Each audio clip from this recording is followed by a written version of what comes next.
Hey guys, Trail Mama here. It's day 28 of my Appalachian Trail journey.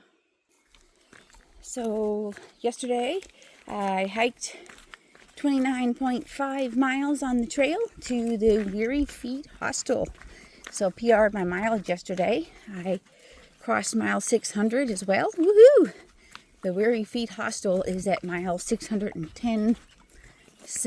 But that was exciting to get to there. I got there about 7:30, and I had contacted Julie the day before, and she said they would save me a plate of food. So they had pasta with red sauce, salad, rolls, and cake. Yay! Got to eat some delicious, yummy food yesterday. And then I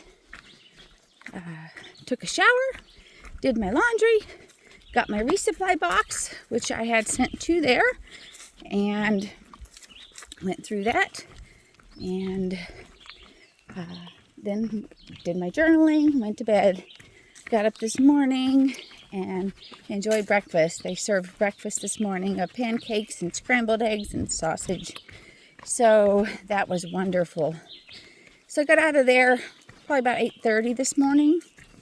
And so it was a good stay, and I'm glad that I was there, and glad that it all was good. I would recommend the place.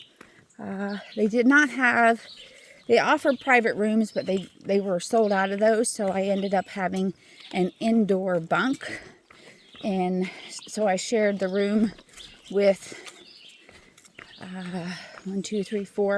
four other people. But it was good, it was good. We all had our bed, and each had a bed. So it was just a good, very good experience. So I do recommend that place. And today I'll be hiking probably about 24 miles. I'm not sure exactly. Depends on time and terrain and weather. The weather today, I believe, is supposed to be pretty nice. At least that's what someone told me. They actually said that over the next 4 days it's supposed to be pretty nice, so I hope that is true. I really hope that is true. But anyhow, so I thought I would tell you today about what's no longer in my pack that was in when I first started. So the base weight of your pack, which I started when I first started, mine was about 15.7. And that would include all of your gear, but no food or water. Okay, so that's just everything you need to survive minus your food and water. My trekking poles wouldn't have been included in that weight either because they're not in my pack. I'm holding them. So anyway, one of the first things I did was cut out any tags that were on anything that I had left. I actually did that on a lot of my clothes before I came, but then I realized on, for example, my rain jacket, there were pull tabs and all these different things that I was not using, had no intention of using ever, so I decided to cut all of that out. Very menial, but it's weight, right? So got rid of that.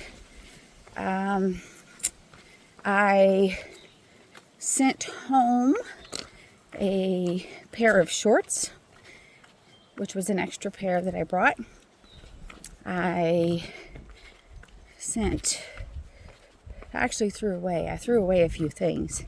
2 pairs of underwear, so I had a total of 3, and I decided to only keep one. And I still have 2 bras. I had started with 3, but I have 2. Check out these flowers. I just love these. Some of my favorite things out here. They've been all along the trail. So, yeah, I now have 2 pairs of socks versus 3. I would have kept the 3rd pair, but it unraveled. In my next box that I'm getting, actually will have another pair of socks. I'm excited for that. I downsized my first aid. So I started with a triangular bandage. which is a big thing. It's really lightweight. It's very useful for lots of things. But I decided to get rid of that because I could use an article of clothing if I had some kind of like emergency that I needed to tie something up. And, you know, everything needs to have multi-purpose. So that's what I decided with that. I actually had like disposable gloves. I got rid of those. And let's see, I think that was all I got rid of out of my first aid kit. And I sent home my pot and my stove. And I donated my fuel canister to a hiker box. I used the stove 3 days, first 3 days. It is something that I have on and off used over the years. And I've actually I cold soak a lot over the years. And I had thought about doing that when I came. And I decided that the warm meal at the end of the day would probably really do my soul some good. So I decided to bring the stove. Well, I used it the first 3 days. The fourth day, I knew the forecast. It was going to rain like the whole day. So I decided to cold soak that day. And then I just never stopped. So the days that I would really love to have the warm meals would be the days that it's raining. And I've only stayed at a shelter area that had a shelter probably, I don't know, maybe 5 times, maybe, out of these 28 days. So most of the time I don't have a roof and I'm in my tent, right? I slept in a shelter only twice. And so whenever it's raining, unless there's a roof, I can't use my stove. So that kind of defeated the purpose there. And I decided to send it home because I couldn't use it when I really wanted to. And so then I'm just carrying weight. So how to cold soak. I just add water to my food in the morning. By the time I get to camp, it's ready to eat. It's not warm, but I don't care about that. Works well for me. So, yeah, I sent that home. I sent home my puffy and down booties and gloves and beanie hat. Now, I would bring those again because sometimes you need it when it's cold, but I don't need it now because it's not cold anymore. Cold enough to need those. So that is not in my pack as a necessity. It's just not in my pack because I don't need it right now. And let me see. Oh, I'm down to, I have a 1 liter water bottle and a 750 milliliter water bottle instead of 2 1 liter water bottles and a 750 milliliter.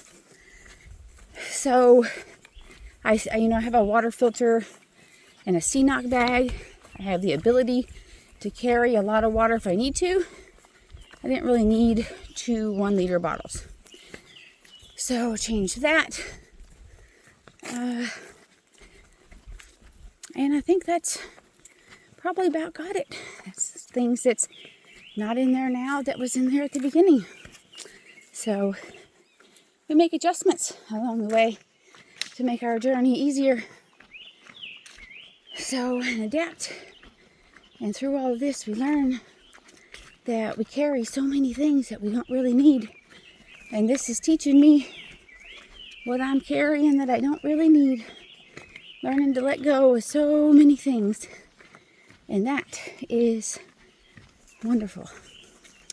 I also wanted to say thanks to you guys who are watching and letting me know that this is helping you in some way. That the journey, seeing the journey and experiencing it is helping you either live vicariously or relive an experience in your life. And I just appreciate hearing that. I appreciate the encouragement very, very, very much. So thank you. So I'm looking forward to the next, I don't know, in a few days. My friend Kip will be meeting me. He's from Pennsylvania, but he's going to come do some trail magic. So I'm super, super, super looking forward to that. It's going to be awesome to see a friend. So, all right, guys. That's what I got for you right now. So, I want to wish you, I want to wish you much love and wish you a good day and a great life and send you on happy trails. Much love. Bye for now.